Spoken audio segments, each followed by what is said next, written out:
Welcome to Dave Talks Ball in this September 19th, 2024 episode. Guys, y'all know how I feel about Thursdays during the season. It's what we work towards all week.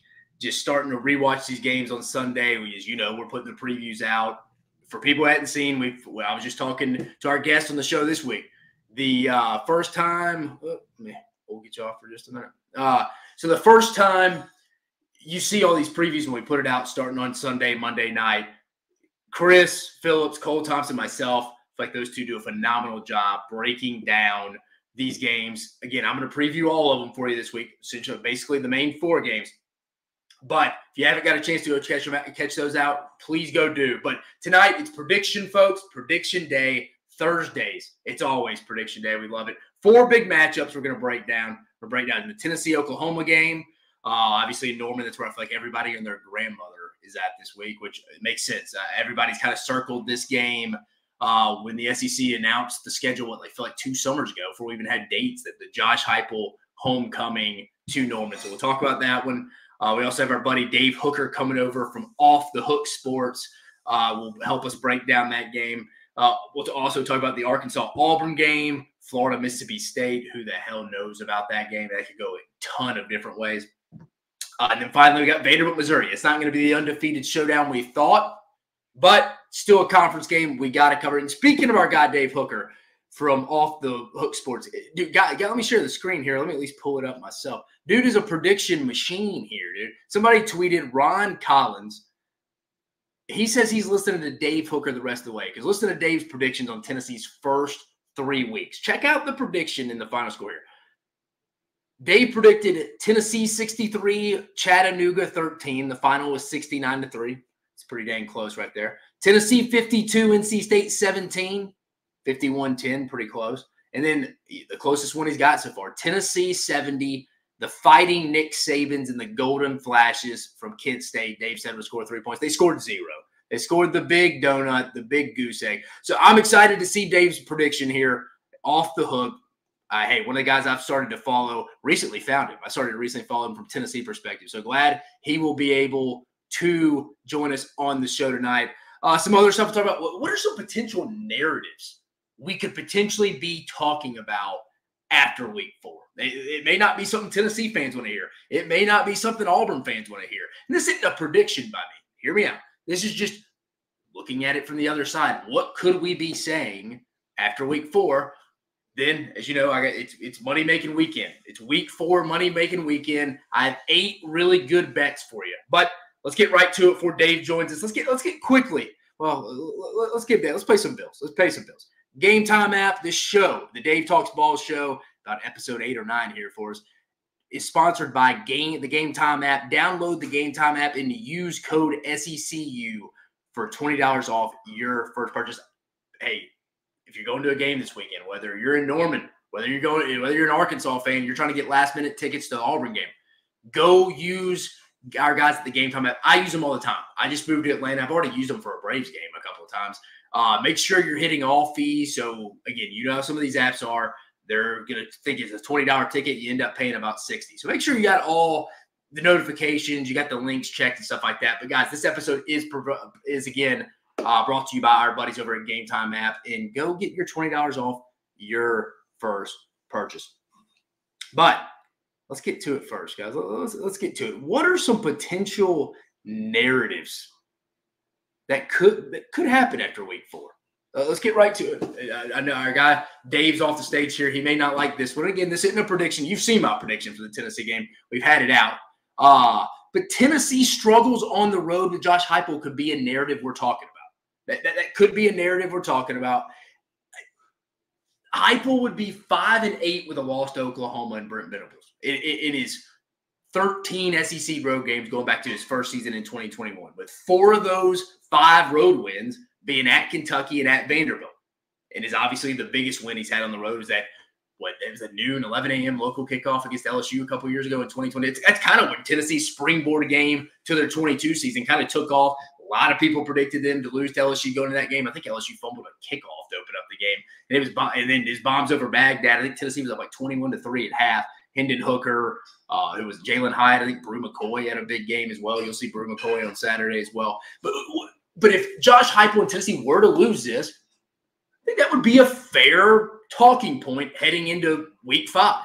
Tennessee potentially struggles on the road, especially if it's an underwhelming performance offensively. Again, he would be 5-8 in his 13 SEC road games in his 4 seasons. Again, he'd have 3 more this year. And 4 of those 5 wins would be Kentucky and Vanderbilt. So 2 wins against Kentucky, 2 wins against Vanderbilt. Maybe not. It would be a little too early to be talking about this. But when is the big road game coming, big win? And again, at Tiger Stadium can be labeled as one. Hell, LSU won the SEC West that year, folks. So it's a big one. But I don't know. I think some people don't give it credit because it wasn't at night. Yeah, that's nitpicking. But I think it would be a fair argument to talk about this if Tennessee were to drop the game on Saturday night. The other one, there's 2 more. 2025 is a make-or-break season for Hugh Freeze. I think that's a legitimate conversation if he loses this game Saturday at home against Arkansas. And we'll get in the previews. And if you follow me on social media, I've said it all week. I think the wrong team's favored in that game. I think I've seen a little more from Arkansas when you talk about their first half against Oklahoma State. They did nothing right in that second half and still almost won, took it into overtime. I don't really hold the UAB game against them. Travis Williams, one of my buddies, the defensive coordinator at Arkansas, he had his 4th kid last week. Sam Pittman told him to go home and just literally come to practice. So there wasn't – I'm not going to take the lazy way out and just say, hey, they didn't really prepare. I don't really think they took that game as serious as they should have. If you ever listened to Mac and Cube out of Birmingham, they had Trent Dilfer, the UAB coach, on. We all remember Trent Dilfer, the former quarterback for the Baltimore Ravens, Super Bowl winner. He talked about kind of the game plan and how aggressive Travis Williams is. And that is true. I mean, Sam Pittman at SEC Media Days, I think he said they were in cover 0 last year, 58, 60 times, I think, last year. So Travis Williams, I was with him at UCF, his first time as a coordinator. He is a very aggressive guy. He likes to be aggressive, create turnovers, get teams in negative situations. So that's just what he wants to do. It would not be surprising. I think Arkansas wins this game. I think Auburn's going to be 2-2 after this weekend, 0-1 in conference. And then they're staring 5-7, 6-6 right down the barrel. Now, does Hugh Freeze get fired this year? I don't think so. No, I don't think there's really any chance. But it'd be a very disappointing year 2, and I think he should have won 8 games. I think he underachieved last year. And I talked about that on Is This a Must-Win Game for Hugh Freeze on the SEC Unfiltered platform channel on YouTube. Go check out that video. Got posted, I think, last night. But if he loses this game, 2025 is going to be make or break, because you got to think they're going to go get a quarterback out of the portal. They're going to give away their firstborn child, I should say, for a quarterback out of the portal. They're going to have to. Auburn's going to go set the market for the transfer portal quarterback market. I mean, they are. No, but even if they win this game, Hugh Freeze needs one of these next 2, either this week against Arkansas or against Oklahoma. You lose this, again, you've kind of given away all the recruiting momentum you had back in the spring and summer. But if he loses, I think it's fair to start talking about it. Is 2025 the year for him? And then finally, are we talking about this again? What SEC team is going to be taken to the brink unexpectedly for a 4th straight weekend? Week 1, we had Old Dominion, South Carolina went down to the wire. Alabama, South Florida, wouldn't say went down to the wire, but the score was definitely – the final was definitely not how the game went. I mean, it's a 1-point game going to the 4th. Houston, Oklahoma, that was back. I think the final was 14-12. A Nicholls State, LSU, that was a close game. Cal, Auburn. Cal obviously got the best of Auburn. Last week, Georgia, Kentucky, unexpectedly close. Toledo just does whatever the hell they wanted to do against Mississippi State this past weekend at home. That was just a total, for lack of a better term, just butt kicking across the field, man. Give Toledo them credit. Georgia State getting the win against Vanderbilt, ruining their undefeated season. Then UAB, Arkansas, we mentioned it earlier when talking about Hugh Freeze. That was a close game this past week. But who is it this week? I mean, Ohio at Kentucky. Kentucky's a 20-point favorite. I don't really trust Kentucky's offense against anybody right now. Bush Hamden, Brock Vandagriff don't really feel like they have anything going. There's really no – what's kind of the best way to put it? There's no – they have no identity offensively. I mean, that South Carolina game, too, I cannot get out of it. It was one of the worst offensive performances I've seen in a major college football game with a modern offense in a long – maybe since the 3-2 Auburn-Mississippi State game back in 2008. It was bad. 2 quarterbacks combined for 42 yards between Gavin Wimsatt and Brock Vandagriff. It was bad. I don't think Ohio straight up wins, but this game could be closer. Bowling Green at Texas A&M. A&M's favored by 23. Bowling Green took Penn State down to the wire. They were off last week. A&M's coming off that high of getting their first SEC road win. in Mike Elko's first SEC road game, they broke the 2-year win streak going back to 2021 with Jimbo Fisher. Could be a little bit of a sleepy game. UCLA at LSU. I don't really think it's going to be this one because I don't think UCLA is very good this year, but you never know. LSU's coming off another big emotional win against South Carolina this past week. And then Vandy at Mizzou.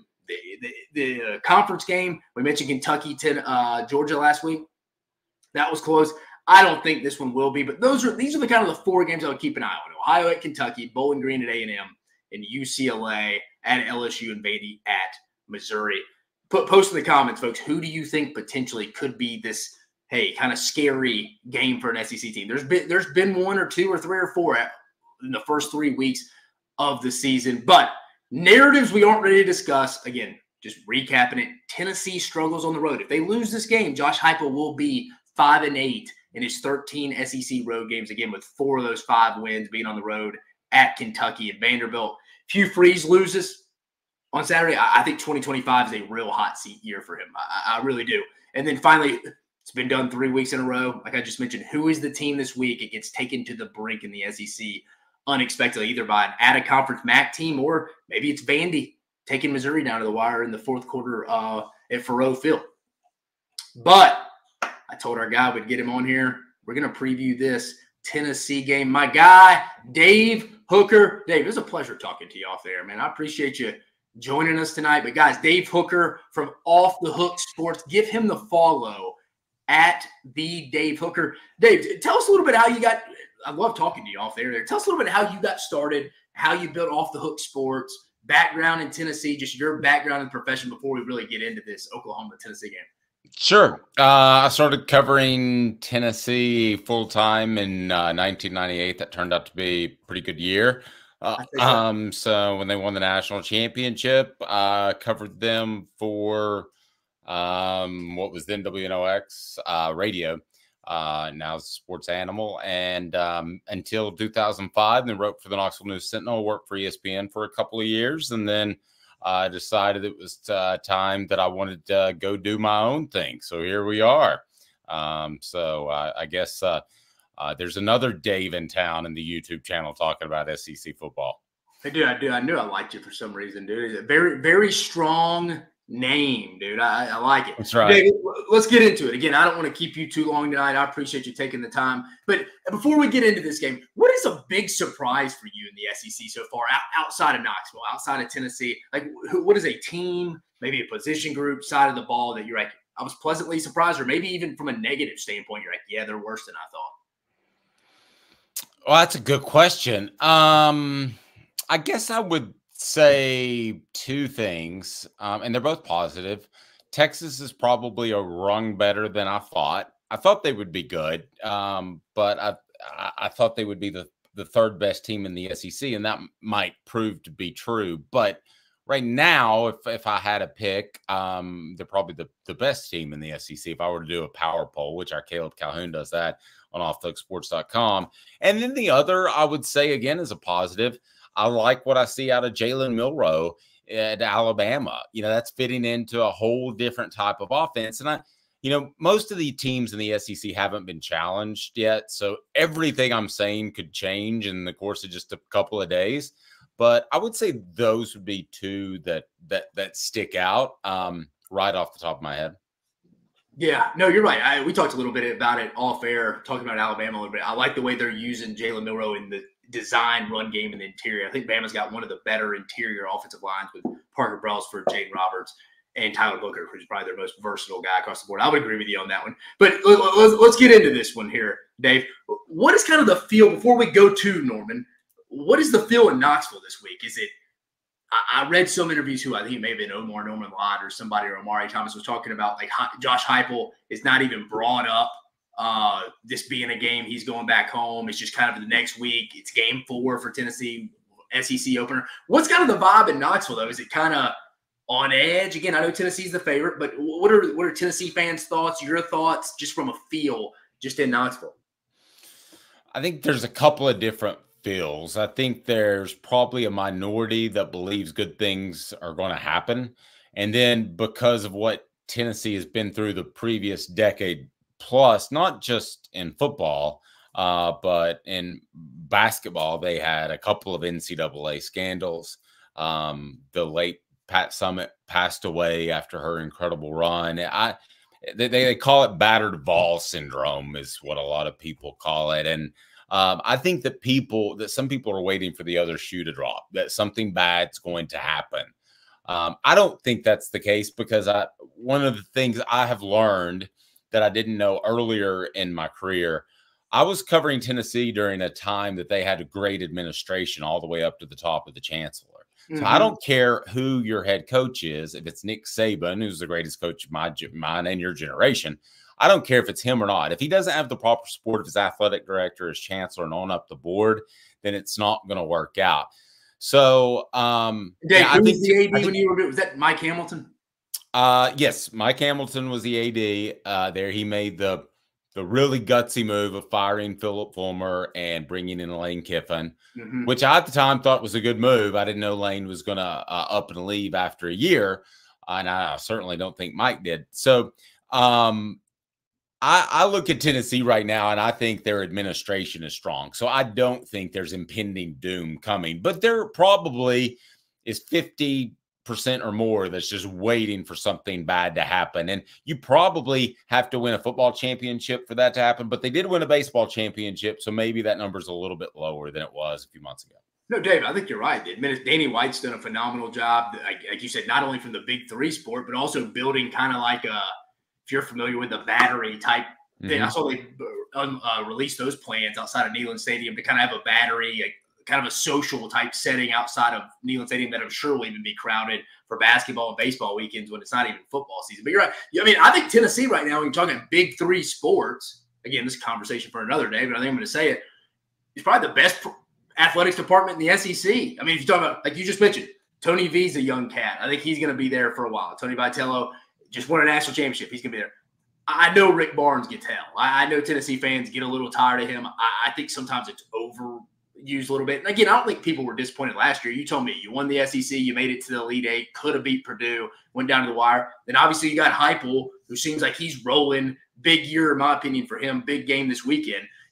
I mean, there's probably not any other team in the SEC that feels that strong about all three of their big sport coaches. Would you agree? Yeah, there have been times where I felt like I've been talking people off the ledge when good stuff's happening. It's like your life's perfect, things are going well, everything's fine, chill out. But things went so wrong for so long that contention of fans are still out there. Again, I don't subscribe to that anymore. Now, I thought when they had Philip Fulmer coming in as the athletic director and that whole mess, I was like, yeah, that's not going to work. But I think they've got a guy in place now that can raise funds. I think they've got a guy that can coach football. I think they've got a chancellor that supports the sport and really have been incredibly aggressive. I mean, they were the ones who, along with Virginia, sued the NCAA and won that lawsuit, which basically just opened up the floodgates for NIL, which in turn will make it a little bit more manageable because the schools are going to control that from now on, which is probably a good thing. So no, I think Tennessee is at the forefront of a lot of the things they're doing, but those last 12, 14 years, pretty hard to forget. Under the radar matchup this weekend, Dave. What is it under the radar position on position battle in this Oklahoma-Tennessee game that you're looking forward to watching? I will say, I'll say Keenan Pili at middle linebacker in particular, not necessarily lined up against another position, but I think he's going to have a really big game. And I think that I thought that Keenan Pili was a type of, old time Dick Butkus middle linebacker. I'm in the middle of the field, but I've seen, the typical middle backer. But I've seen him because he was hurt after he transferred from BYU. He got hurt in the opening game last year, torn tricep. He was out for the year. It was a really sad deal. And then he got a 7th year. So he's 39 years old. No, I'm kidding. But he is an older guy, and he has shown more speed than I thought. So the guy that I'm looking forward to keeping an eye on most of all would be that. Another position matchup and this would be for any team that has above average or competent wide receivers. And I don't know that Tennessee's faced that this year, is anybody that does have decent wide receivers, and Oklahoma does, against a secondary that hasn't been tested at all. Dave, I have no idea how good this secondary is. We were talking before the show. They just haven't been tested. Nobody's gone after them because the defensive front has been so good, and or the offensive line for the opposing team has been so bad. No, you're 100% right. We talked about that. You just said it. We talked about it off the air. That was one position. I was on a show today with somebody on a Texas show. They were saying Tennessee was elite in every position. I was like, yeah. And again, I don't think this is like a diss towards Willie Martinez, who's the position coach back there or anything. I feel like I know what I'm getting in the Jamad McCoy kid from Oregon State, because you go watch his film and he's flashed at times this year for Tennessee. But outside of him, it's like you said, it doesn't mean it's bad. Two things can be true at once. Like, I think it's better. And as you know, for Tennessee, it doesn't have to be like a no-fly zone like the Seattle Seahawks with Richard Sherman. It just has to be a solid unit. And I think people forget at times, everyone's pretty thin on the back end. I mean, probably the least amount of question marks in the SEC is maybe the team Tennessee's facing this week. I mean, they're loaded with safeties. But again, I think most teams, because of the portal and teams are playing 5-6 DBs in the nickel dime packages so much, the 7th, 8th DBs leaving to go play somewhere else. It's just you're playing true freshmen. I mean, look at Alabama. They have 6 scholarship corners. 3 of them are true freshmen. You're an injury or 2 away from being hurt. And like you mentioned, Oklahoma's had, 3 of their top 4 guys out. And Jalil Farouk, who broke his foot first catch of the season. Deion Burks is the only guy that's really been consistent. They're going to get Andrell Anthony back this week. And then who's the other one? I got my depth chart of Oklahoma pulled up right here. I'm missing it. Is out for the year. Who is the Gibson kid? So he'll be back. So it'll be interesting. You're right. It doesn't mean it's bad. I don't think it's been tested yet, because I don't think NC State. I always thought in that game. I saw your prediction too, Dave. Once Tennessee got up 2 scores, NC State could not have came back in that game. Well, I think it was the Will Brooks interception that just took all life out of them. I think it was pretty much over at that point. You talk about position battles. The one that I think will be intriguing as well is Tennessee's defensive line.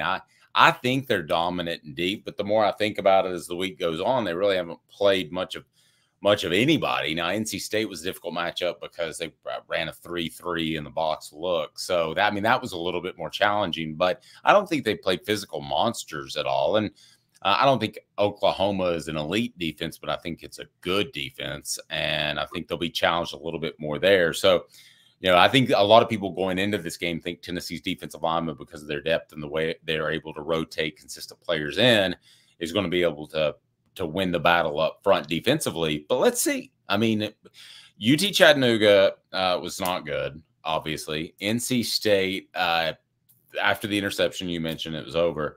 And in the last team, they played Kent State. I talked to I don't actually gamble, but I do know a bookie. And so I talked to him, and he ran the numbers, the analytics, and Kent State would have been underdogs to 32 Division II teams. So what they did in that 70-point game, that was analogous to you and me running around as defensive players. Tennessee could have scored 150 points if they wanted to. That was a glorified scrimmage. So almost the best bet of the day. I tweeted it Saturday morning last week. It's like, I feel like Tennessee minus 49 and stealing money against this Kent State team. I mean, because people get intimidated by that high number, and I get it. That's a photo shoot finish right there till the end to hold on to giving up 49 points before you even kick off. I mean, they were up 50-0 at half. I need to ask you. I feel like I heard, what was the onside kick up when they were up 30-0 about? Did he tell them he was doing that, or he told somebody? I've heard a couple of different stories on that. I've heard it was a kicker audible, which sometimes they do have the option to audible then, but you probably shouldn't do it up 30 points. 30-0 against Kent State. Against Kent State. I mean, that's not a good look. But back to your point about the spread, I think if people are out there gambling, the thing they need to remember on those big numbers is Josh Heupel cares.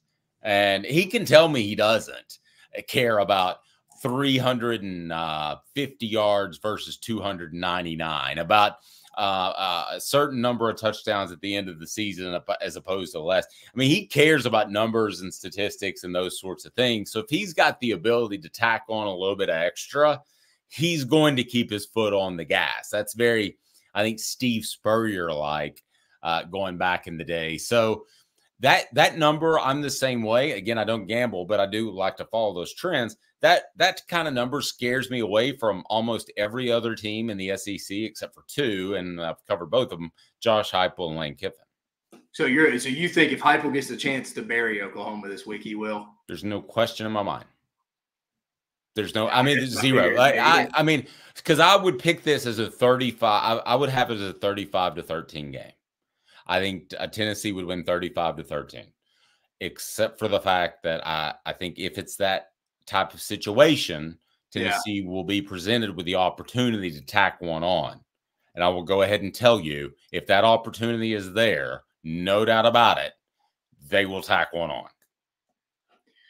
Two more questions. Again, we're with Dave Hooker from Off the Hook Sports. Go give our guy the follow at the Dave Hooker. Dave, again, I appreciate you joining us. Two more questions, like I mentioned. We talked a little bit about it just a minute ago, secondary, and this may be the answer to this question from you. Where do you think Oklahoma can exploit Tennessee? Do you think it's just like that's it? There's no other spot. It's just the secondary with their receivers if they can come back healthy. As far as where I think their defense overall is good. So Tennessee's offensive line, I think is one of the better ones in the nation. But again, I have to go back to that. I'm not really sure because of who they played. But this will be the most challenging defense they played. So I think that what's going to happen in this game is that for the first time, Tennessee will get punched in the mouth. The other teams they played couldn't do that. So then it's how does Tennessee respond? Do they immediately respond? Does it take them a quarter to get settled in on the road? I heard you talking about the concerns about Josh Heupel on the road, and I think those are well-founded. But I think that ultimately that whole psychological thing of playing a much more physical the football team could definitely surprise Tennessee early because it's been pretty easy skiing so far. Yeah, I mean, you got to think too. Again, I just wouldn't even change my opinion on Nico. I mean, we all know Nico's got all the upside in the world. And from everything I hear from people that across the board checks the box of a great kid too. This is his first real road game, and he's going into an environment. Let's be honest. Oklahoma is really not used to playing, and again, it's not their fault. They're not used to playing massive games like this at home because they get Texas and Dallas every year. And granted, Bedlam sometimes, depending on how Oklahoma State is, maybe K-State or Texas Tech comes to town.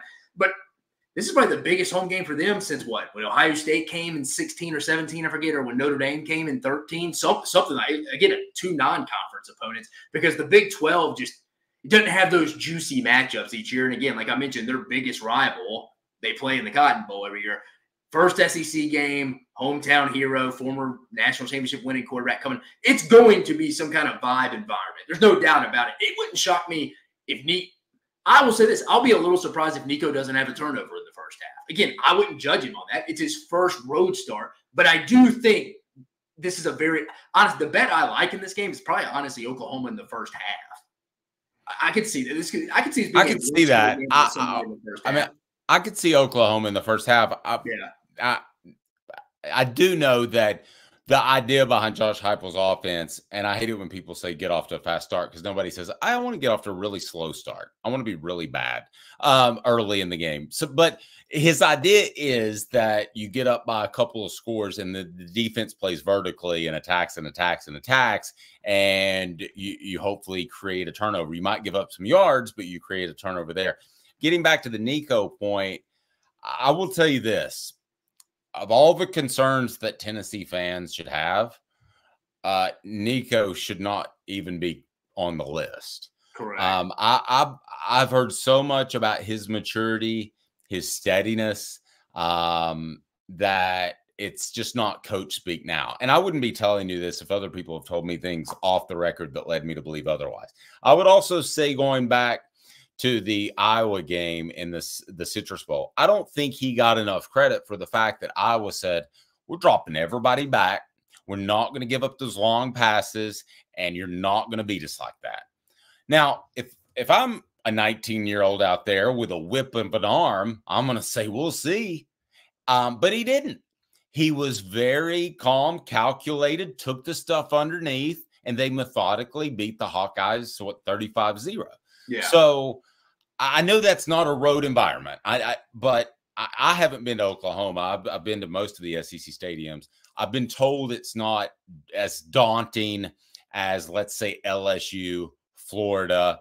I would include Auburn, Alabama, in that mix of the ones that I thought got the loudest that I've been to. I've been told it's not that, but I can't tell you firsthand. But I will tell you this. I do not think there's any chance that Nico somehow has a bad game, chokes, or anything like that. I think he'll play at an exceptionally high level. I agree. They're not going to lose because of Nico Iamaleava. That won't be the reason why if Tennessee were to lose this game. That's it. I mean, going back to, you go watch the film of Hendon Hooker in 22, obviously Joe Milton last year, and Nico this year. I think the things people get all excited about is the big explosive plays, the bombs over Baghdad plays to Brew McCoy, Jalen Hyatt, or Squirrel White here, for example. And I was using Jalen Hyatt really for Hendon Hooker 2 years ago. But I think the thing we underestimate just as college football fans is at times is just this, doing the simple things almost like it's effortless. And that's kind of what you had with Hendon Hooker, I feel like. I mean, how many interceptions did Hooker throw in 22? Was it 2 before he got hurt? Like he never turned the football over. Yeah, it was 2 or 3. I think it may have been 2. Yeah, and that was what's so impressive with me with him in 22 is he did the simple things, the little hitch outside the numbers, just simple throws to Brew McCoy and Cedric Tillman and guys like that. It was almost effortless. With Joe Milton, you would see balls sail on top of it. It was just like, man, we can't even throw the simple ones. I think what we underappreciate for Nico, and again, this is only going to be his 5th start. The simple things with him so far. Again, there was a couple of plays against NC State. He tried to fit it in a tight window. But again, when you have that live of an arm talent, hand talent like he does, you're going to want that a little bit. But I feel like the thing I do appreciate with him is he makes the simple reads. Like he does. And I feel like we as college football fans and people that evaluate football take that for granted at times. But to remind us, you can just go back last year and watch how inconsistent Joe Milton is week to week with just the simple stuff, not the long bombs he can hit. Everybody talks about Joe Milton's arm strength. But the thing I appreciate with Nico and guys like Hendon Hooker that have been in the Josh Heupel system at Tennessee is just how simple they do the little things. And that's what I think translates over and makes them so good. No, and I think that I agree with exactly what you said. And I think that Nico is a far more accurate passer. I go back to something that some coach told me in football really early in my career and said the most important thing about a passer is his accuracy, more than arm strength, more than mobility, more than anything else. And I think probably processing quickly is right up in there. But if you look at where Nico puts the football, it's always leading people out front, whereas technically, I know if it hits your hands, you're supposed to catch it. A lot of the drops from Joe Milton were back. He threw a very heavy, hard ball. He had trouble throwing with touch. I don't want to sound like a Nico defender here, but I'll say this. His 2 interceptions this year came off one when they had really poor pass protection, and another one that at the time I thought was an errant throw, and I did a little bit more digging into that. That was the interception over the middle to they're trying to throw it to Brew McCoy. I don't know if you remember that. And it looked like just a bad ball. Everybody throws a bad ball every once in a while. But I got a little tip. You may want to go back and look at the film from someone at UT. And I think Brew's a heck of a player. Everybody makes mistakes. But he was going to have to take on a pretty major collision. And I thought he let up a little bit. Heupel mentioned that, right? Didn't he defend Nico there a little bit? That was on Brew, like that interception. I think when somebody asked him about that interception. I haven't heard him say that. Now, he might have said that on one of his coaches' shows. That would surprise me because he's pretty defensive of Nico. Actually, if he said that's on Brew, maybe Brew said, I could see Brew being the kind of leader. Actually, that makes a lot of sense now that I think about it. Sorry, it's been a long day. But Brew, I could see going to Josh Heupel. Why don't you say publicly it's my fault and take a little pressure off Nico? I could see that being a real thing. I mean, that wouldn't surprise me. To give you an idea of Brew McCoy, he's really been accepted by the Tennessee family because of the things he's done. And Brew had a golf tournament to raise money for We all remember the Hamlin kid in the NFL with the Damar Hamlin. Yeah, Damar Hamlin. Yes. Sorry. So to get the chest defibrillators for high schools, he had a golf tournament. I mean, what college football player has a golf tournament? Organizing that, yeah, to raise money for that. So I could see that happening. I hadn't thought about that, but that's something. No, I'm talking about on my show. Everything I've seen from Brew McCoy from like an interview standpoint, it comes off very first class. But Dave, before we get you out of here, we got to get you a prediction. But our guy Bryson DeMoss, Oklahoma guy, he watches the show frequently. Appreciate you listening, Bryson. Says Gaylord Stadium will be the loudest stadium Saturday. The fans are fired. Yeah, I'm sure if there's going to be a time where Gaylord Memorial is going to be rocking, it would be this weekend. I mean, game day's there again. Heupel's coming back, first SEC game. So I'm sure. But the loudest stadium in what? I mean, come on. I mean, you're not even the 6th loudest stadium in the SEC. Dave, you're about to get the audience fired up while you get out. You. I mean, it's just a fact. I mean, come on. I mean, go to LSU. I don't have a bias. I don't care. But go to Florida. Go to the Swamp. Go to Tiger Stadium. Go to Neyland Stadium. Go to Alabama. I have not been to A&M. I've heard great things about A&M. But I hate to tell you, you're in the bottom half of the SEC when it comes to home environments. You have the pitchforks out as you walk out the door here tonight, Dave. I'm going to deal with them. But what prediction? Give us. What do you think happens on Saturday? Now you want me out of here. 42-13. I think it would be a 35-13 game, but I think Josh Heupel will have an opportunity to tack one on, and he loves to do that. He did it against. Now I don't endorse it. I just want to be real clear because he did it 2 seasons ago against Missouri, and Missouri came back with a whole new defense because they had targeted that game because he ran up the score on Missouri. So I don't think it's the right move, and I'm not saying Heupel is a good coach for doing that. I'm just saying that's him. Yeah, isn't Missouri kind of lucky they don't play Tennessee this year? He definitely tried to run the score up on Drent this year. Yeah, that whole thing, that whole, he thought he was going to get that job, and then Eli got that job, and then Eli took a shot at them. If you remember during SEC media days, there's like a weird rivalry there between those two guys. Yet there's no rivalry among the fan base. It's very odd. Well, Dave, I appreciate you joining us, man. I know it's a little later, and I hit you up last night, but I've been following y'all recently for Tennessee content on Off the Hook Sports, guys. Again, Dave Hooker taking the time to preview the Tennessee-Oklahoma big matchup of the weekend. Hell, there's a lot of matchups in the state of Oklahoma. You got Utah, Oklahoma State will be a big one as well. But Dave, appreciate you again, guys. Go give a follow to our guy Dave at the Dave Hooker. Dave, I appreciate you joining us. We'll get you on again. Obviously, we talked a little off there. Probably that Alabama week we'll bring you back on, man. Because I'm assuming Tennessee's going to be in a bunch of big games this year.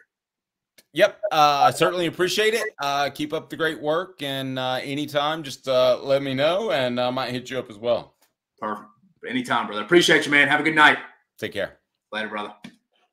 Again, guys, Dave Hooker from Off the Hook Sports joining us tonight. Does a phenomenal job with the Tennessee content over there, guys. But we got predictions left. We got predictions, and we got our final money-making weekend predictions as well. Let's get to a couple of comments. I know Bryson was on there earlier. Bryson had another comment as well. He's fired up for the game. 6:30 p.m. That is the kick at Gaylord Memorial. Have a good show, brother. Appreciate all your input. Appreciate you, Michael Anthony Osborne, listening, man. Means a lot. Appreciate you, man. You're the reason we can have these kind of shows. But let's get to predictions. It's Thursday. It's why we're here. It's why we're fired up. And let's get right to it. We usually go chronological order. This game's too big not to talk. Let's set the tone. Tennessee at Oklahoma. 7:30 p.m. Eastern Standard Time Zone on ABC. You got the big dogs on this one. You got Kirk Herbstreit, Chris Fowler. Herbstreit doesn't even have to leave after game day. But Tennessee favored by 7. Point total 57.5. Like I mentioned, setting the tone here for you. This is the kind of game that doesn't need much explanation. When I was doing my homework, doing the research for this preview, unless you've been living under a bridge, you know how big this is. Josh Heupel coming back to his alma mater. He's the last quarterback to win a national championship at Oklahoma. They've had some good ones. Baker, Kyler Murray, Sam Bradford. Josh Heupel's the last one to win a national championship there. Oklahoma's first SEC game. We've talked about Gaylord Memorial Stadium. My guy Dave going after the Sooner fans, saying it's in the bottom half of the league in an atmosphere. Again, I've only been to Oklahoma once. That was when I was over recruiting at Kansas. Again, it probably wasn't. It was also the COVID season, so it was only 25,000 or 25% full. So that wasn't fair for me to judge Oklahoma off that. But also College Game Day will be there. Josh Pate will be there.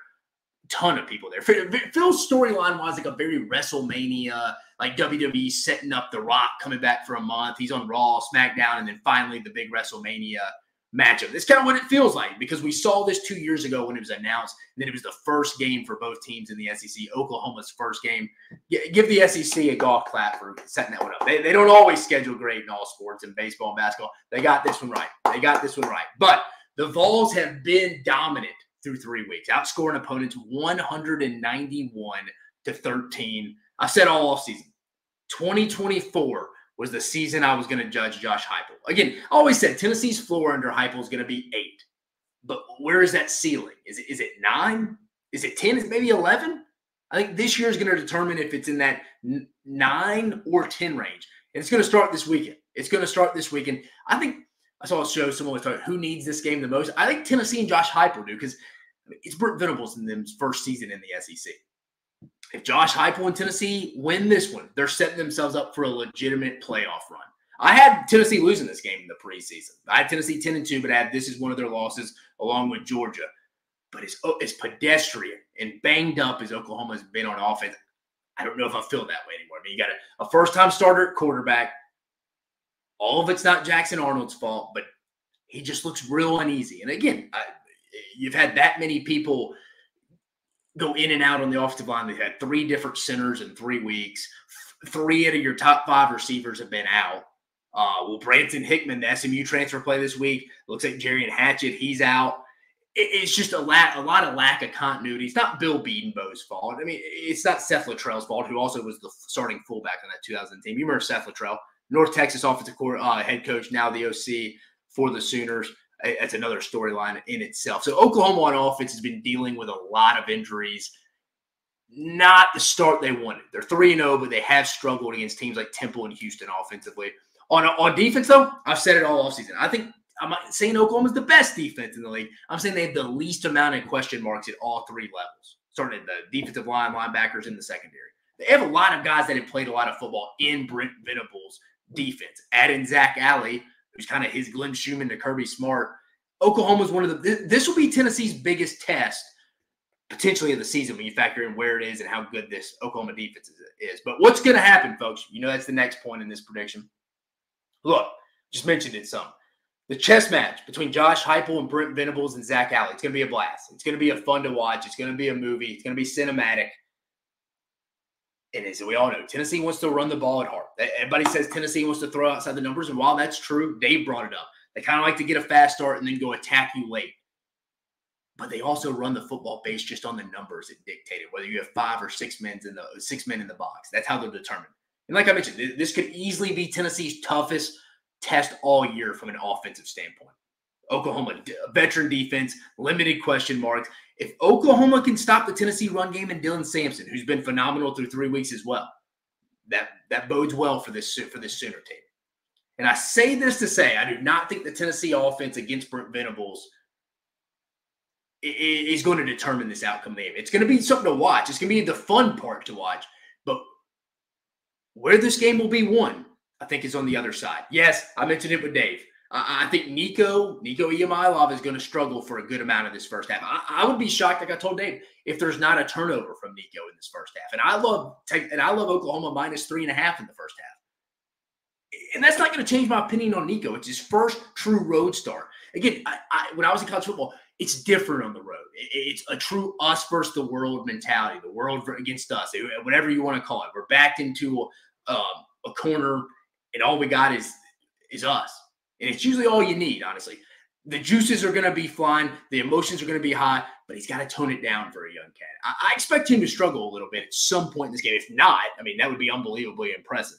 But like I mentioned, Oklahoma isn't used to hosting big games, and that's not their fault because they play Texas in the Cotton Bowl every year, as Sooner fans know. And the Big 12 is very inconsistent each year. I mean, yeah, maybe Texas Tech has a good team, K-State, Oklahoma every now and then, but it's still not the same like this. Oklahoma fans would probably tell you the juiciest atmosphere at Gaylord Memorial has been when Notre Dame and Ohio State came, and probably when Oklahoma State's been good from a Bedlam standpoint.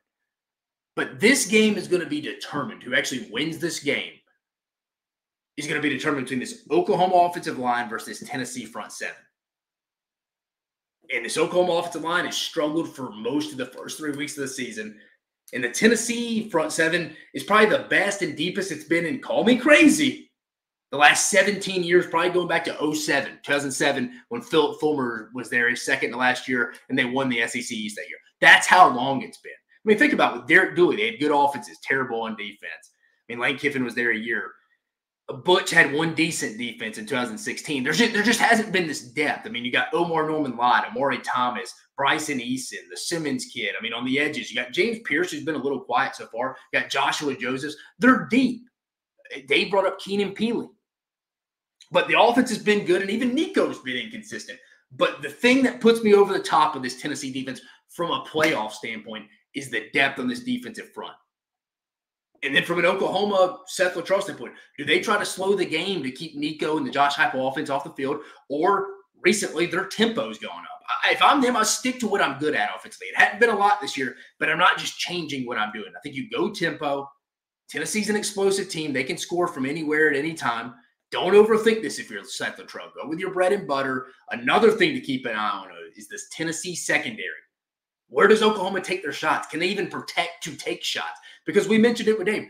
I don't think the Tennessee secondary is bad. I trust Jamad McCoy, the Oregon State transfer. But how good is it? The NC State offense is not a vertical passing game. It's a triple option offense. Remember, Grayson McCall comes from the Coastal Carolina offense with Jamie Chadwell. They like to run the football. Once Tennessee went up 2 scores in this game, it was over. This will really test it, especially if Oklahoma can get some guys back like Nick Anderson. And they also have, obviously, Deion Burks going, and maybe you even see Bauer Sharp getting into this, the tight end. But how Oklahoma decides to attack Tim Banks in this ball defense will be a big deciding factor in this one. I've thought about this one for a long time, folks. I really have. I've thought about this one for a long time. I think this could be one of Tennessee's tougher games on the schedule when you factor in how early it is and where it is, all the distractions. I think this is close. I predicted a 13-point win for Tennessee on our official preview that we shot on Sunday night. But obviously more research, going back and watching the game a little bit, seeing some press conferences. I've come around to this one being a tight. I think this is a lower scoring game than people are anticipating. Remember, the point total in this one is going back up 57.5 right now. I think this is a lower scoring game than people are anticipating. First road start for Nico, and I'm tempering the expectations for those who expect a big game from him. And I think that's honestly unfair. But with that being said, I think Tennessee is slow to start in the first half. Remember, I like Oklahoma minus 3.5 in the first half. But Heupel makes adjustments in half. Nico makes some big-time plays and grows up before our eyes. And when I say grows up before our eyes, I'm not saying from a statistical box score standpoint. I'm talking about from a maturity, maturation, leadership standpoint. He has a big drive late in the game to put the Vols on top for good, and the defense holds their own en route to a massive SEC road win. Defense travels, folks. Tennessee fans aren't used to that. Tim Banks groups wills this Tennessee to a massive early season win where the defense has to get it done. This could be another springboard game like the LSU 2022 matchup at Tiger Stadium. Give me Tennessee 27-21. I feel like if Tennessee gets to 30, they easily win. They definitely win this game. And I thought early in the week, whoever gets to 31st wins, but I think Tennessee's defense is the story of the night. I just think this is going to be a big challenge for Tennessee early. A lot of distractions on the road, facing maybe the most complete defense you will see all year. Redshirt freshman in his first start. Defense gets it done. It's Tim Banks and the boys again. Give me Tennessee 27-21, folks. Give me Tennessee 27-21. What are the comments saying? They booing me in here? Hans the Gray. Is he in here yet? That guy's in here every episode. I want to give that guy a clap. He's in here for every episode, and I appreciate it. Michael Anthony says Heismans do not win natties at Oklahoma. Appreciate you listening, Michael. Yeah, you're right. They need to put some WD-40 on Nick Anderson. They need him. They need those weapons. And to be fair, some of that's not Jackson Arnold's fault. I mean, he struggled. He looks like a deer in headlights at times. But again, he's had so many different centers, different combinations of the 5 on the offensive line that he's missing a lot of his playmakers. So I think you judge him later as the year goes. Even being unfair to him, you don't judge him just strictly off this game. But lower scoring game, but I do think Tennessee gets the win just because I think the difference is going to be Tennessee's defensive front versus Oklahoma's offensive line. Moving to the next one. Jeez. Arkansas at Auburn, 3:30 p.m. Eastern Standard Time Zone on ESPN. Auburn favored by 3, the point total 56.5. Setting the tone for you here. What do we expect to see on the Plains Saturday afternoon? What do we see? Tell me in the comments, folks. What do we expect to see on the Plains? I mean, I have a decent idea, but again, I could script this in numerous different ways, like I said about the Florida A&M game last week. Auburn comes in 2-1. Arkansas comes in 2-1 as well after a heartbreaking loss to Oklahoma State. Again, Auburn's one loss in the L column was that ugly loss 2 weeks ago to Cal at home. But who needs this one more? I think the easy, low-hanging fruit answer is Sam Pittman because it's going to really affect his job this year. But I think overall, this would be a very bad loss and even a worse start for Hugh Freeze in year 2 after the equity he built up in the offseason in the spring and summer with their recruiting. Auburn has, 7 of the top 10 kids in the state Alabama committed. I think Ohio State has 2 committed and Alabama has 1. They have 70% of the top 10 kids in the state of Alabama. They had a top 5 recruiting class. A loss here, and Auburn's real goals and aspirations as it pertains to this 2024 season would be over. I thought the goals, you should be 8-4, 4-4 in conference. They'd be staring at 5-7, 6-6 right down the barrel right there. It's the truth. And usually year 2 is a springboard year for these successful coaches. Nick Saban won the SEC West in year 2, played for the SEC Championship. Bob Stoops won the national championship in year 2. Urban Meyer won the national championship in year 2. Kirby Smart won the SEC, played for a national championship. Usually year 2 is a springboard year. Hank Brown, first start, the redshirt freshman. It's his first start. Again, he played against New Mexico.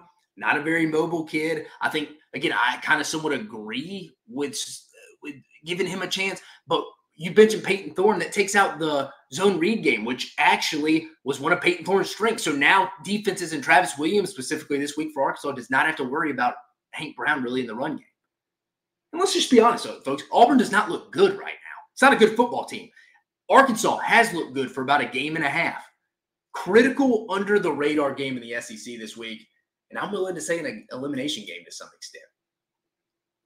But what is going to happen first, guys? This is where the SEC Unfiltered Tour will be this week. Myself, Chris Phillips, will be on the sideline. We'll be there for this game. Again, I think Barstool Sports, Dave Portnoy and them are going to this game. I know everybody's going to Norman, Tennessee, Oklahoma game. That's fair. You should be. We just thought this was a sneaky under-the-radar game. It's not going to get the juice nationally, but from a conference standpoint, it's a big one. But what's going to happen, I think early on, Auburn offensively will try to get Hank Brown comfortable with easy throws. And Travis Williams, the defense coordinator at Arkansas, worked with him in Auburn and at UCF. Former Auburn linebacker, by the way. Former Auburn linebacker, played right next to Carlos Dansby on that 2004 undefeated team with Tommy Tuberville. He knows. I think he knows. Now, I think I know, too. Auburn is going to try to establish the run. But Arkansas did keep a veteran offensive line and dynamic running back, probably the best running back in the country, Ollie Gordon, in check 2 weeks ago. They held the Pokes to 59 yards rushing, and I believe Ollie Gordon only had 2.9 yards per carry or something like that when I was looking it up. This game, though, specifically, so my point being, Arkansas can stop the run. They've proven it against a veteran Oklahoma State offensive line that's better than Auburn's, and against the best running back by most, Ollie Gordon. The game for Auburn, though, is going to come down to Hank Brown making plays and limiting mistakes. Sounds cliche, but it's the truth. The sport of football is not very hard, folks.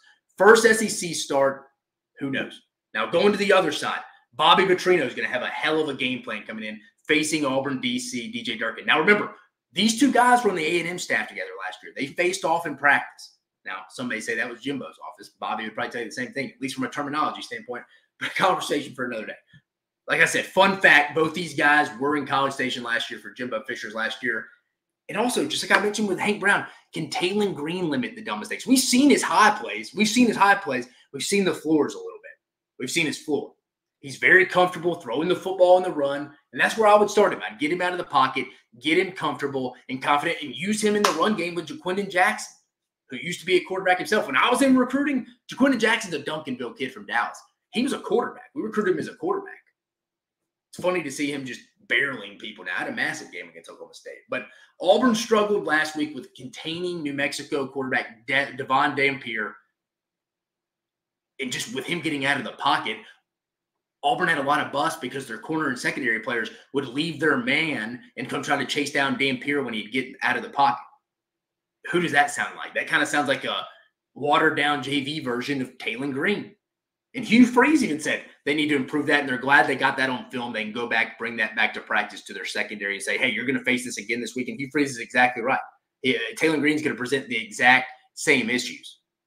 And again, no real confidence in this pick, but it's wild to say, but I trust Arkansas more in this one. Because, think about it. If Arkansas just closed it out at Oklahoma State, I think a lot of people are picking Arkansas in this one. But I'm taking Arkansas because I've seen them play well more consistently this year in the small 3-game sample size we have. I've yet to really see Auburn play well.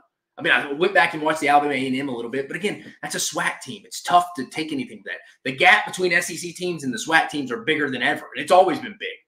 Factor in, like we mentioned, Hank Brown's first start, first SEC game. Granted, it's at home, but Arkansas defensive coordinator Travis Williams should be salivating at some point with his pressure. Again, Auburn's going to want to kind of pass on their own terms. If it's an obvious passing down situation, Travis Williams is going to bring the house against an Auburn offensive line that has struggled to protect the quarterback at times. And again, Hank Brown is not mobile like Peyton Thorne. And Peyton Thorne isn't great. But again, like I mentioned, you had to factor in the zone read game with him. And because of his ability to run effectively in the run game, you saw it against Georgia last year and at times against Alabama. Hank Brown can't bring that. So it's a totally different dynamic Arkansas does not have to prepare for. At the end of the day, I trust Bobby Petrino and the Razorbacks just a little more. Call me crazy, folks. Sam Pittman and the boys get it done in double-digit fashion. Give me Arkansas 34-24. I think a late field goal, middle of the fourth quarter, puts this game away, puts Arkansas up 2 scores. Much-needed win for Sam Pittman and the boys. They are now 3-1, 1-0 as they headed to Arlington to face another winnable game against A&M next week. Auburn, hey, I talked about those narratives at the start of this episode. Hugh Freeze could be in trouble. Again, not this year. I think he's fine this year. 2025, though. That's going to be the year. And again, we all know they're going to go to the portal, and they're going to give away their firstborn children. They're going to set the quarterback transfer portal market next year. Just keep that in mind. I do think it's going to be a big day, though, for Sam Pittman and the boys at Arkansas, and we will be there. Chris Phillips and myself, on behalf of the SEC Unfiltered channel, will be there. Let's go to the comments. Oh, use Facebook and Dave don't recognize the guy. Hans the Gray, there he is, baby. The official OG. He's on Facebook using other names. I only know you as Hans the Gray, so you can't be coming in here as other viewers. But I do appreciate you, dude. You come on as you may. Appreciate you, man. Appreciate you listening. Going back to the Tennessee-Oklahoma game, our guy Dan Yoder, appreciate you listening, Dan. He says the Vols get the 42-21. I'm telling you, folks, if Tennessee, we're moving on. We got 2 more big games to preview, but if Tennessee scores 40 points in Norman on Saturday night, that's very impressive against that veteran Brent Venables defense. Michael Anthony Osborne. There you go. There you go. Appreciate you, Hans. All right, moving on to, we got 2 more big ones to cover. Again, this one. You made people be giving tickets to this one. Florida at Mississippi State, 12 p.m. Eastern Standard Time Zone on ESPN. Florida favored by 6. Point total 58.5, setting the tone for both teams here. Both teams have first-class tickets on the struggle bus right now, folks. There is no denying that. First-class tickets on the struggle bus. No one should be favored in this one, but it says a lot about Mississippi State that Florida is giving up 6 points here. Florida's favored by 6 at Mississippi State after what happened to Toledo last week for Mississippi State. How is that possible after watching Florida as well? I mean, Florida's just gotten dominated against any Power 4 team going back to Miami and A&M last week. And like you said, if you watch Mississippi State at all against Toledo, that game was never close. It was 14-3. You thought State would make a run. 21-3, maybe 28-3. It was off to the races. Give Jason Candle and the Toledo Rockets credit. The game was never close. And let's call it spade a spade. Mississippi State is not a good football team right now. It's giving me real Chad Morris, Arkansas 2019 type vibes where they were a winless team in conference for 2 straight years. I even think the good people in Starkville would admit it. That was an embarrassing loss last week. Now back to Florida. What is the motivation of this team rolling into Davis-Wade Stadium on Saturday around brunch? I mean, your coach is most likely not coming back next year, and it could even be as early as Sunday if Florida were to lose this one. Again, Florida's bye week is next week. That's usually when coaches get fired. There's 2 bye weeks this year, folks, so let that sink in. We're talking coaching changes. The matchup breakdown here, it's all over the place because both these teams are not playing good or even interested in playing football right now. You watch both these teams, Mississippi State's not well coached on the defensive side of the ball. I think this is Coleman Hutzler's last year, the first time DC at Mississippi State. He just plays in a soft three-man front. I think our man Scattaboo from Arizona State still running. He ran for 275 yards on him 2 weeks ago. Toledo put up 41 points on him. I mean, I'm just saying, Florida could – we'll get to – all right, what is going to happen? What is going to happen? This game gets me frustrated just because both these teams are not good football teams. But I'm actually excited to watch this game. I actually am. This will be a phone game or find a tailgate watch for me. Because remember, I'll be at Auburn. That game kicks off at 3:30 Eastern. This is the noon game. The SEC Unfiltered Tour is in Auburn. Remember that. But let's be honest. Your guess is as good as mine on who's going to win this game. Florida's best playmaker, Eugene Wilson, is out again. He's having surgery. I'm sure he'll redshirt. And let's be honest. Florida's the more talented team, and that is why they're favored in this one. It's 2 + 2 = 4. And that's why I'm going to take Florida in this one. I'm sorry. I don't have some in-depth matchup breakdown like I think I do with the other games, but this game is outside matchups, in my opinion. This game is a give-a-damn factor by both these teams. Who wants to come in here and give a damn? Who cares about winning this game? I'm asking, who cares about this game the most winning this game? I mean, does Florida have any give-a-damn about them? If they do, they'll out-personnel Mississippi State, out-talent them. Because I think if someone gets in a hole with this game, whether it's Florida or Mississippi State gets down quickly 14-17, nothing, I don't know if there's going to be much fight from the team who's down or gets into that hole. And especially you factor in how bad Mississippi State's been on first down. Listen to this stat. Out of 11 possessions versus Toledo last week, 7 out of the 11 first down plays were gains of 3 yards or fewer. They're doing nothing on first down, Mississippi State. So they're putting themselves in holes on second and third down. You're not going to win football games like that. I just think at the end of the day, it's going to be ugly. I think Florida just is more talented. I think offensively, Billy Napier can go put up some yards on the ground with Montrell Johnson, Trayon Webb. Then they can make some plays downfield off play action with Graham Mertz. I think DJ Lagway is going to be incorporated in the game plan. I think Florida wins this one. I think they cover 35-24. A lot of it is just because I think Mississippi State is so bad. I think this game's going to be what you expect. A little ugly, some penalties, turnovers. There'll be a ton of talk about Billy Napier's job timeline. Probably Jeff Lebby, give him time, people. Like, he just needs to have an exciting product and not worry about wins in year one. And I'm here to tell you, Mississippi State is not a good football team, folks. It's a bad football team. They're staring at 2-10 right in the face. I mean, I really think you could play a drinking game with what will be discussed on this call. Again, every time there's an ugly play, a negative play, a penalty, a turnover, they talk about Billy Napier's job, how Jeff Lebby just needs to have an exciting brand of offensive football because that's why Zach Selman hired him. Will you even remember the afternoon game if you played a drinking game with that?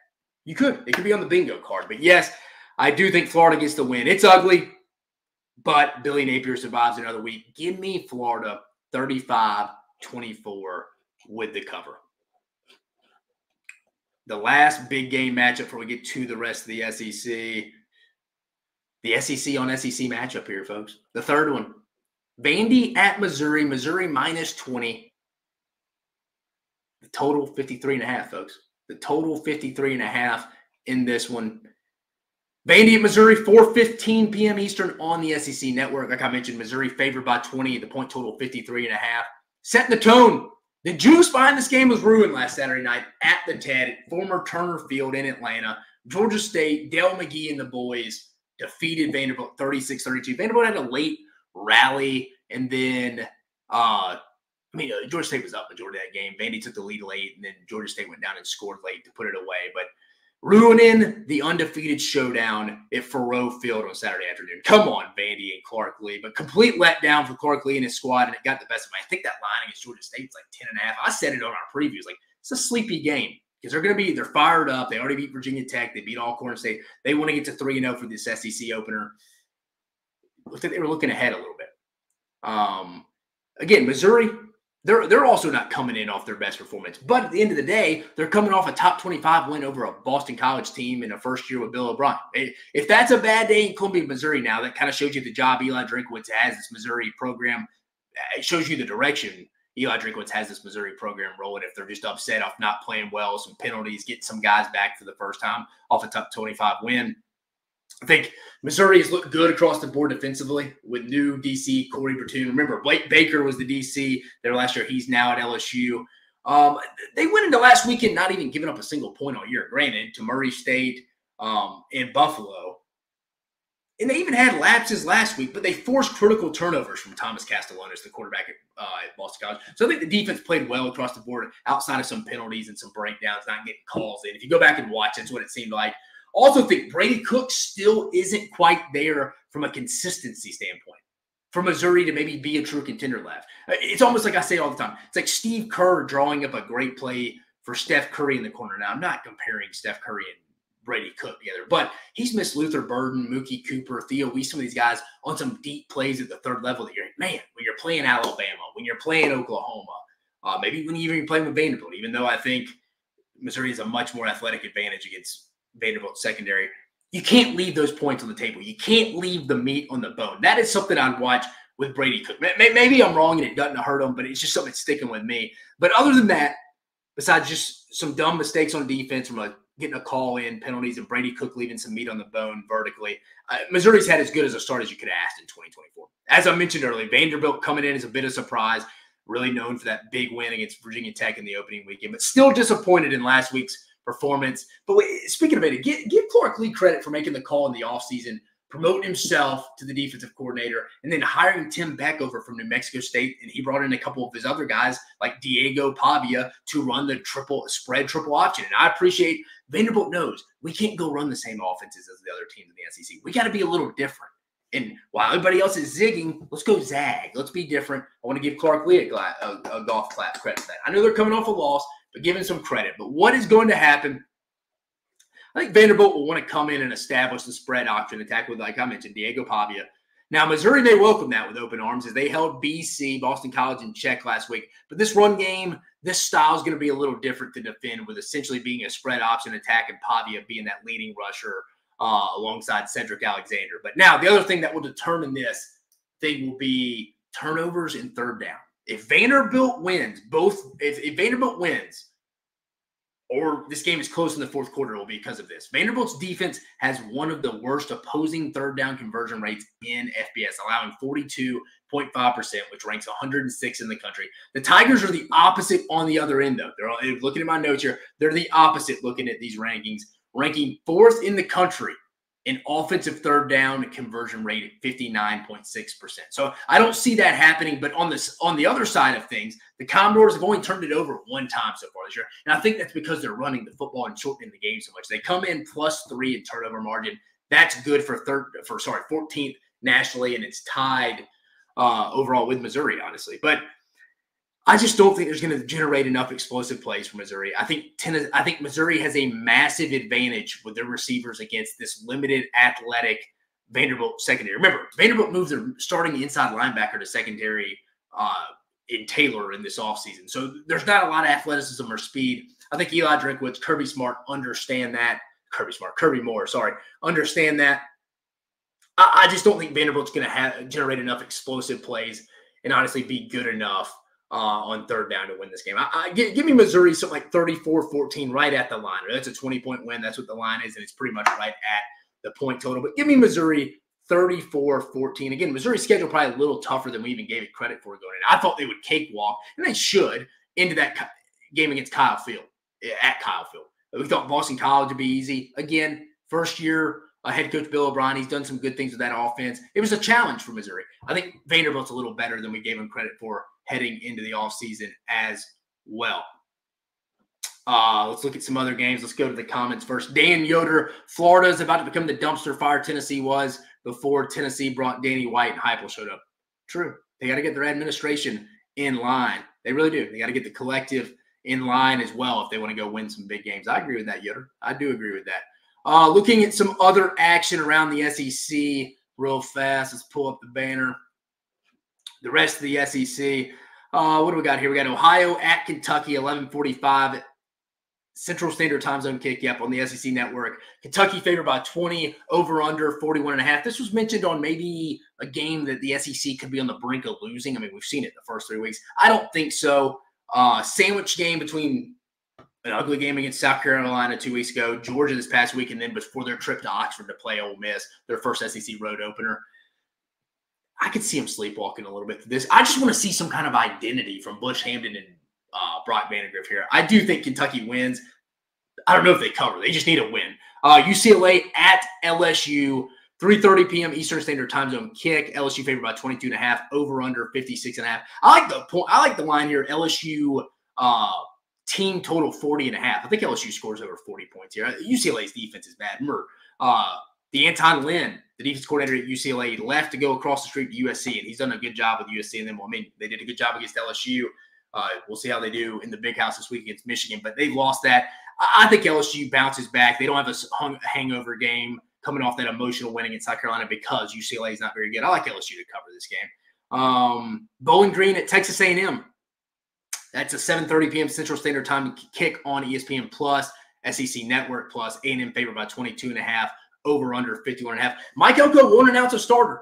He won't announce. He says every week they will go in not really announcing who the starter is between Marcel Reed and Connor Wigman.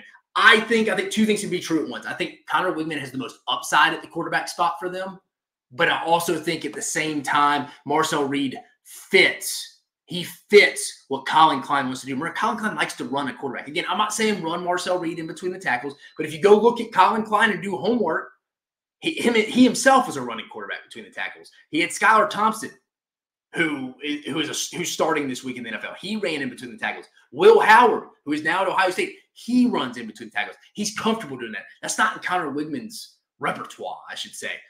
I'd go with Marcel Reed. I get why Elko's not coming out about it, but A&M better be careful. You better not just be fat and happy after, I know, beating a bad Florida team, but ending that 2-year-long road losing streak in the league because you got a Bowling Green team, a MAC team that's giving an SEC team hell every week, if not straight up beat them, that played Penn State down to the wire in week 1. You better be careful. I like A&M to win the game. Cover could be a little scary, though. Cover could be a little scary. If you made me bet, I would say they would. But again, it's a little scary game. Akron at South Carolina, 7:30 p.m. Eastern Standard Time Zone on ESPNU. South Carolina favored by 27.5. Over under 42.5. Hammer the over under. I hear Lenore Sellers is not playing, which means Robbie Ashford's going to play. South Carolina is heading into a bye week. I think they're just going to try to get through this one before Ole Miss comes to town in 2 weeks. Familiarity here in the SEC. Akron head coach, former Mississippi State head coach, Joe Moorhead. The Zips aren't very good this year. They're 1-2. Got hammered by Ohio State to open the year. Lost to another Big Ten team in Rutgers, and they got a win last week against Colgate, 31-20. It's a game South Carolina should win. They should win, but I like the under. I really do like the under because I don't think they're going to try to show much on offense. Robbie Ashford's probably going to play a lot of the game. He struggles to pass the football. I think this could be a quick, fast game. I kind of like the under in this one, 42.5. South Carolina does win, though. Georgia Southern at Ole Miss, 7:45 Eastern on the SEC Network. Ole Miss favored by 36.5. Over under 66.5. I don't know. Does Ole Miss cover this? Clay Helton, former USC coach, is the head man in Statesboro for Georgia Southern. That's one of Lane Kiffin's buddies. I think that's one of the few people he would not run the score up on. I don't know. Ole Miss is going to win this game. I think they're kind of just getting tired of playing. I mean, they played a preseason schedule, opening up against Furman, Middle Tennessee, at Wake last week, and now this week Georgia Southern before they get Kentucky coming to town, and then at South Carolina. The next 2 weeks was opening up league play. I could see Ole Miss not covering here. They could if they want, but again, it's one of Lane Kiffin's buddies, Clay Helton. He's not going to want to embarrass him. I could see him getting some guys in this game early. I could see an Austin Simmons, Walker Howard early because Jackson Dart, with his ability to run, is taking some shots early. You got to get him. We're not even to conference play yet. Lane Kiffin knows that. Ole Miss wins this game. May not be as pretty. You may not see the starters as much, but they do get the win here. ULM at Texas, 7 p.m. Eastern on ESPN Plus, SEC Network Plus. Texas favored by 44.5, over under 52.5. Arch Manning getting the start. I think this is a game you want to see. I mean, ULM's coach already kind of came out and said Texas is going to overlook them, which may not be true. I mean, they got Mississippi State next week, Texas, maybe looking ahead to the SEC opener. You see Arch Manning there. I don't think there's a quarterback controversy. Arch Manning's got a higher ceiling than Quinn Ewers, more athletic, but again, Sark states all the time he doesn't like to run scheme stuff, design stuff to run his quarterback because they can take shots. Quinn Ewers has played in the big games. So yeah, I think Arch could get through ULM and Mississippi State. You don't want Arch starting his first away from DKR game in the Cotton Bowl against Oklahoma where Brent Venables throwing him different looks, or much less when Kirby Smart and Glenn Schumann come the very next week. It doesn't even make sense, guys. Quinn Ewers has played in these big games. He's played in Bryant-Denny. He's played at the Big House. He's played in the college football playoff. This is a non-negotiable, guys. You just have a phenomenal – there's not a quarterback controversy. You just have a beautiful thing in that room. You have the best quarterback room in the country. I think you see some other young guys like Colin Simmons, 5-star signee they signed on the defensive side of the ball, kind of step up as well. Texas handles business. I'm interested in seeing some of their younger cats. But that's a wrap up from the rest of the SEC. Timothy Green coming in. I think this is going to be a week of big upsets in the SEC that are very unexpected. I mentioned it, some narratives that we could be used to saying. We've seen it all 3 weeks. You're right. Some teams need to be careful to not be getting taken to the brink, to the wire in the fourth quarter this week. I agree with you, Timothy, and I appreciate you listening. Last thing, folks, we've gone in, 75 minutes at this point. Let's get to it. Let's get to the money-making weekend, week 4 bets from your boy here. Again, guys, I appreciate you listening. Before we get out of here, though, before we get into the money-making weekend, again, guys, go like, subscribe, follow us on all social media platforms on Twitter, X, Facebook, Instagram, TikTok. Go to our YouTube page. Again, guys, life is busy. You have kids. You have a job. You can't keep up or go to our YouTube page whenever you want to see what videos. So that's why you click the notification bell. So every time we do post a video, which is about like 8 to 10 times a day, you get that notification. When I go live on Monday and Thursday nights at 9 p.m. Eastern, you get that notification. So do yourself a favor and do that, guys. But money-making weekend, folks. Week 4, I got 8 good ones. I had 12 for you last week. For the season, we're upfront and honest, guys. The film hasn't been pretty the first 3 weeks. We've gone back, reviewed the film, not good. We're 14-21, but you know what? I've said it all year. Week 4 is when we start to learn about these teams. We're going to be coming on strong. So let's get to it. First bet I like. I mentioned it in the LSU-UCLA preview. I like LSU team total over 39.5. I think LSU scores over 40 points. I think they can do it through land and sea, through the air and sea, whatever you want to call it. I think they can do it with Garrett Nussmeier, Kyron Lacy. I think you see this is a big game for Caleb Jackson, I think, as well. I think against a bad UCLA defense who Indiana hammered last week, middle of the day, still in the summer kind of feel weather at 2:30 in South Louisiana. I think that defense gets worn down. Give me LSU team total over 39.5. Next, let's go to Oxford. I think Ole Miss team total team total under 51.5. Is that right? Yeah. No, sorry, the game under 51.5. That's what I'll go. I'll go Ole Miss, Georgia Southern, total 51.5 in that game. I feel pretty confident in that. What do y'all think? No, hold on, I'm reading it right. Sorry, team total 51.5. That's what I went. I'm looking at it. The point total 66.5. I'm gonna go Ole Miss under 51.5. I was getting confused here when I typed this note here. 51.5. I don't think Lane Kiffin's gonna try to go run the score up on Clay Helton, like I mentioned. Jackson Dart's not going to play the whole game. They're going to have a redshirt freshman, Austin Simmons, who they like, the lefty who plays baseball, middle reliever as well. You're going to have Walker Howard. I just don't think Ole Miss really tries to do a whole lot this week. I think they're getting a little bored, looking ahead to conference play next week against Kentucky. I just don't think they generate a ton of offense this week. The last SEC game, before we get into some non-conference games, South Carolina, Akron. I mentioned, I've heard through the grapevine, Lenore Sellers is not going to play with that high ankle sprain. That means Robbie Ashford. They're about to be into a bye week. They're just going to try to get through this against a bad Akron team. Led by former Mississippi State coach Joe Moorhead. I'm going to take the under in this game, 45.5. I feel pretty good about that one, especially with Robbie Ashford playing. It's one of my more confident picks. So those are the 3 SEC ones. LSU team total over 39.5. Ole Miss team total under 51.5 against Georgia Southern. And then the game total, South Carolina, Akron, under 54.5. Next, Nebraska, Illinois.